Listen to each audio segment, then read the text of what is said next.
Warning, the following video may contain spoilers for Smackdown Live. If you have not seen Smackdown Live, please turn away now. This is your final warning. I'm not kidding, guys. Turn back now and come back later. Enjoy the video. The Wyatt family. What more can you say about the Wyatt family right now other than they're blowing it up on Smackdown Live? Also, another tag team looks to be ascending. One half of American Alpha looked to be the alpha male in his match this week on SmackDown Live. Also, the women's division looks to keep a great storyline going and a great Intercontinental title match to end SmackDown Live for this week. These are my top 5 favorite moments from SmackDown Live. Roll that footage.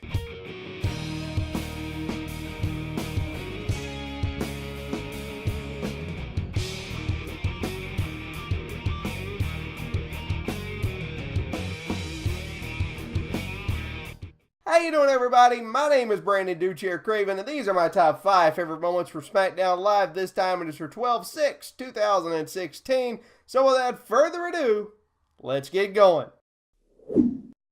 Number 5 this week, the Ascension might be ascending in the tag team ranks on SmackDown Live. Look, they lost. I get it. I get that they lost. But they've been putting some emphasis on their matches this week, and I hope it really goes somewhere because the Ascension are really one of the underdog tag teams of the tag team division on SmackDown. What I mean by underdog is that they've flown under the radar for a very long time and they've been underutilized. So I think and I hope that this leads to something with them in the tag team division. Number 4 this week, Chad Gable looked great in his match against Tyler Breeze. That to me is what makes a great tag team. One or the other tag team member can stand on his own 2 feet. That to me is what makes a great tag team. And Chad Gable and also Jason Jordan are both fantastic singles competitors, and together they make a phenomenal, no pun intended, phenomenal tag team together. And man, I hope they go somewhere too. Number 3 this week. It looks as though the Becky Lynch, Alexa Bliss storyline will continue moving forward.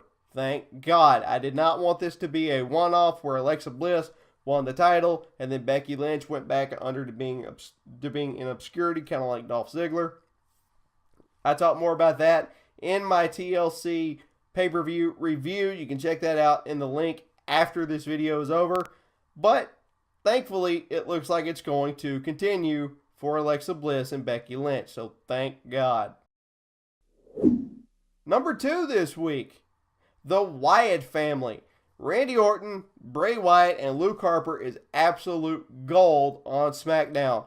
Just the vibe they give off, as they said on Tuesday night multiple times, it reminds people a lot of The Undertaker and Kane back during the Attitude Era. It's a great storyline, and they're just a great tag team together, or a great group of people together. And it looks like now that they are a tag team and they're the tag team champions, it looks like the Freebird rule will apply to the Wyatt family. So we may see Luke Harper and Randy Orton tag together. We may see Bray Wyatt and Randy Orton tag together. We may see Bray Wyatt and Luke Harper team up again as they did back in the Wyatt family. So this is going to be really interesting, and I cannot wait to see where this goes.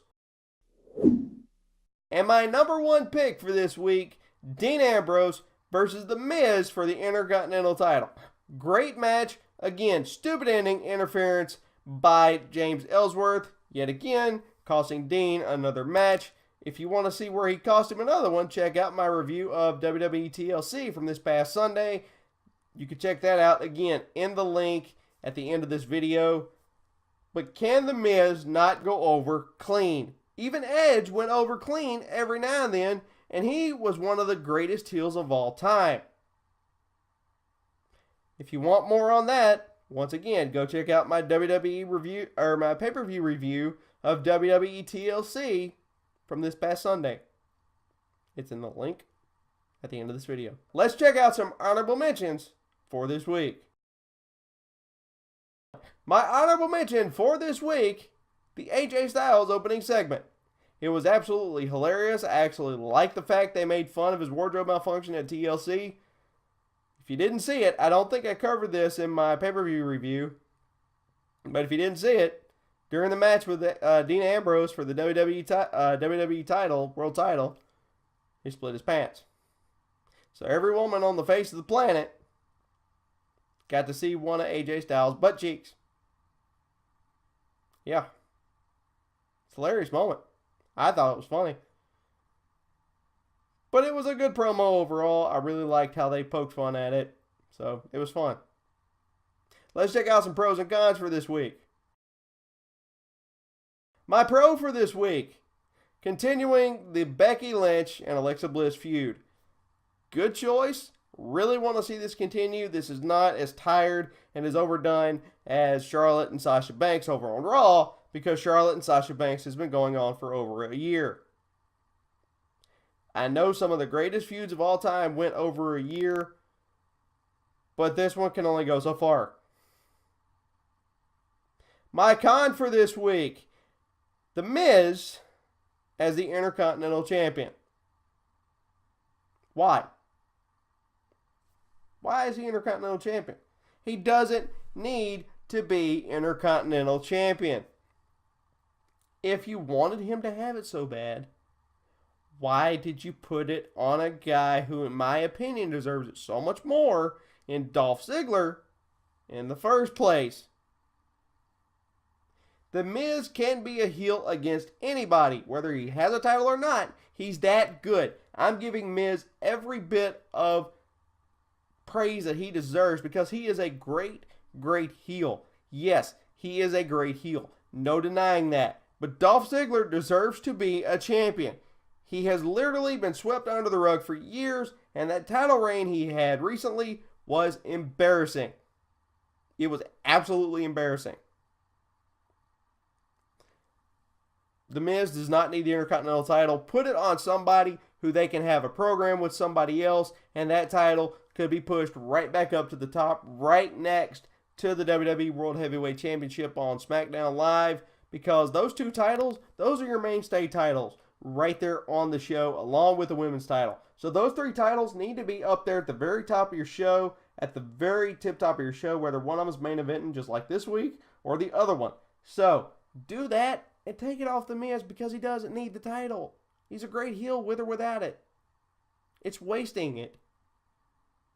But that's going to do it for my top 5 favorite moments from SmackDown Live for this week. Check back tomorrow for part 4 of the Telltale series Batman video game.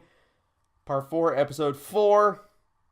It features one of the best, in my opinion, best villains of all time.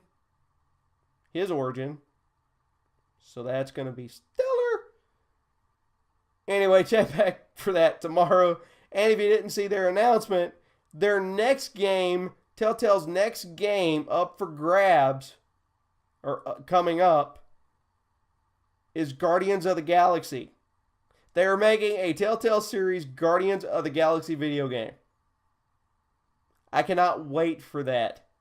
But anyway, check back for that tomorrow. I'm going to try to play that tonight. I haven't played it yet, but I'm going to play that tonight, and I'll give you guys my review on that tomorrow. Also, do not forget to check for my Monday Night Raw Top 5, came out earlier tonight, and my WWE TLC pay-per-view review, that also came out earlier tonight.